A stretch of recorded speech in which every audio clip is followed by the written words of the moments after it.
હળવદ સદભાવના શૈક્ષણિક સંકુલ ખાતે રમેશ સદભાવના જીતેશ સદભાવનાને મારી રમત શ્રેષ્ઠ રમત અંતર્ગત રમોત્સવ યોજાયો। સદભાવના વિદ્યાલય ખાતે યોજાયેલ રમોત્સવમાં 750થી વધુ વિદ્યાર્થીઓ ઉત્સાહપૂર્વક લાભ લીધો। હળવદમાં હંમેશા વિદ્યાર્થીઓના હિતમાં ઉપયોગી અવનવા કાર્યક્રમો સદભાવના વિદ્યાલય ખાતે યોજાય છે, ત્યારે વધુ એક ત્રિદિવસીય રમત ઉત્સવ 2024નું સદભાવના વિદ્યાલય ખાતે આયોજન કરવામાં આવ્યું, જેમાં 750થી વધુ વિદ્યાર્થીઓએ ભાગ લીધો હતો। હળવદ સદભાવના શૈક્ષણિક સંકુલ ખાતે રમશે સદભાવના જીતશે સદભાવના અને મારી રમત શ્રેષ્ઠ રમત અંતર્ગત રમત ઉત્સવ 2024નું ભવ્ય આયોજન કરવામાં આવ્યું હતું। તારીખ 23, 24, 25 ડિસેમ્બર 3 દિવસના રમત ઉત્સવનું આયોજન કરવામાં આવ્યું હતું। આમાં અલગ અલગ રમતો જેવી કે ક્રિકેટ, કબડ્ડી, ખોખો, રસ્સા ખેંચનું આયોજન કરેલ, સાથોસાથ ટૂંકી દોડ, લાંબી દોડ, કોથળા દોડ, ઊંધી દોડ, લંગડી દોડ, ગોળા ફેંક, ચક્ર ફેંક, દેડકા ચાલ, લીંબુ ચમચી, બિસ્કિટ ખાવ, કૂદણિયા, ચાંદલા ચોળ, લોટ ફૂંકણી, ફુગ્ગા ફોડ, સંગીત ખુરશી જેવી વિવિધ 17 જેટલી રમતો સ્પર્ધાનું આયોજન કરેલ।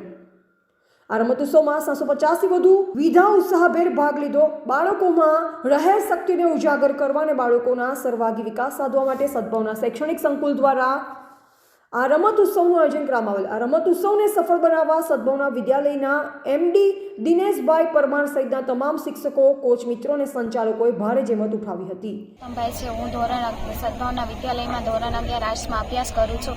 મારી રમત શ્રેષ્ઠ રમત અંતર્ગત અહીં રમત ઉત્સવનું આયોજન કરવામાં આવ્યું છે, જેમાં મોટાભાગના વિદ્યાર્થીનીઓએ ભાગ લીધો છે, જેમાં જુદી જુદી 4 ટીમો પાડવામાં આવી છે અને ખેલાડીઓને ટીમ તરફથી અને કોચ તરફથી પૂરેપૂરું પ્રોત્સાહન આપવામાં આવી રહ્યું છે, જેથી ખેલાડીઓ ઉત્સાહભેર રમી રહ્યા છે। આમ શિક્ષણની સાથે સાથે સદભાવના વિદ્યાલય રમતમાં પણ હંમેશા આગળ રહી છે। દર વર્ષે જેમ ત્રિદિવસીય રમતોત્સવનું આયોજન થાય છે, તેવી જ રીતે આ વર્ષે પણ ત્રિદિવસીય રમતોત્સવનું આયોજન કરવામાં આવ્યું હતું। તેની અંદર લગભગ 16 જેટલી રમતો, એની અંદર અલગ અલગ વિભાગ કરતા junior, blue, green, red team કરતા ટોટલ 90 જેટલી ઇવેન્ટો અને તેની અંદર લગભગ 750+ વિદ્યાર્થીઓએ ભાગ લીધો છે।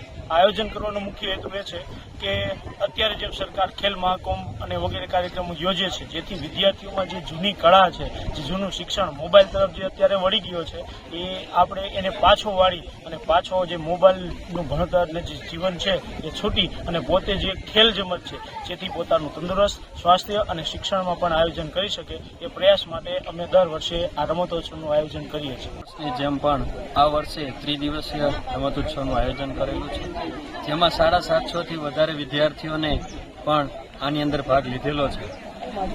રમતોત્સવની સાથે સાથે શાળાની અંદર સાંસ્કૃતિક કાર્યક્રમો પણ કરવામાં આવે છે, ધાર્મિક કાર્યક્રમો પણ કરવામાં આવે છે અને ક્રિકેટ મેચોની અંદર રમતોત્સવની અંદર અહીંયા આયોજન કરેલું છે કે જેથી કરી વિદ્યાર્થીઓની અંદર જે પડેલી જે શક્તિ છે, એ શક્તિને બહાર લાવવા માટે રમત ઉત્સવ અને સાંસ્કૃતિક કાર્યક્રમો અને અહીંયા કાર્યક્રમો કરવામાં આવે છે।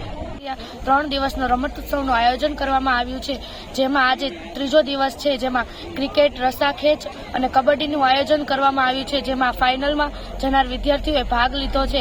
જેમાં સદભાવના વિદ્યાલયના વિદ્યાર્થીઓ ભણવામાં તો છક્કા ને ચોકા તો લગાવે જ છે, પણ ક્રિકેટમાં પણ છક્કા ને ચોકા લગાવીને પોતાનો જિલ્લા કક્ષાએ અને તાલુકા કક્ષાએ પોતાનો ડંકો વગાડે છે। આવી જ રીતે સદભાવના આગળ વધી રહી છે। શૈક્ષણિક સંકુલ માં ધોરણ 11 કોમર્સમાં અભ્યાસ કરું છું। આમાં જેવી રીતે રાજ્ય કક્ષાએ ખેલ મહાકુંભનું આયોજન કરવામાં આવે છે, તેવી જ રીતે દર વર્ષે 3 દિવસ માટે અમારી શાળા સદભાવના શૈક્ષણિક સંકુલમાં પણ રમશે સદભાવના જીતશે સદભાવના અંતર્ગત દર વર્ષે 3 દિવસના રમતોત્સવનું આયોજન કરવામાં આવે છે, જેમાં આ વર્ષે પણ 3 દિવસના રમતોત્સવનું આયોજન કરવામાં આવ્યું છે, જેમાં ટૂંકી કૂદ, લાંબી કૂદ અને આજે તો ત્રીજો દિવસ છે, એટલે કે ફાઇનલ કબડ્ડી અને ફાઇનલ ક્રિકેટનું અને ફાઇનલ રસ્સા ખેંચનું પણ આયોજન કરવામાં આવ્યું છે। અમારા શિક્ષકો અને સંચાલકો દ્વારા અમને રમતો વિશે યોગ્ય માર્ગદર્શક અને તેના યોગ્ય નિયમો જણાવવામાં આવે છે। અહેવાલ મયુર રાવળ, સંબંધ ભારત ન્યૂઝ, હળવદ।